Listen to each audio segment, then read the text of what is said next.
Coffee শপের কাজ কেমন একটু যদি বলতেন। আমি যেহেতু কফি শপে থাকি এই জন্য আপনাদের একটু বলি।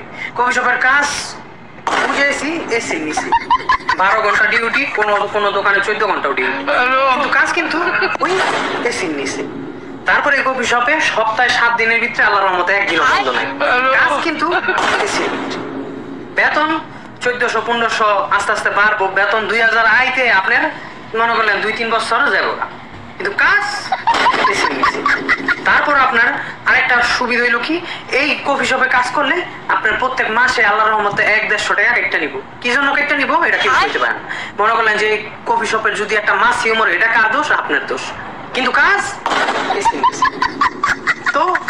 আরো যে আছে যে কোম্পানি যে ছুটি দিব বা ই দিব আছে, সিস্টেম আছে, কিন্তু কিছু কিছু কোম্পানি মনে করলেন 2 বছর 3 বছর পর বন্ধ হয়ে যায়, যখন আপনার ছুটির সময় হবে তখন বন্ধ হয়ে যাবো, কিন্তু কাজ। কিন্তু এটা লাভ কি, আপনি যদি এই কাজটা শিখে রাখতে পারেন তাহলে আপনার ভবিষ্যৎ উজ্জ্বল। এটা আপনার বাড়ির উজ্জ্বল না, কিন্তু কপাল ভালো হয়।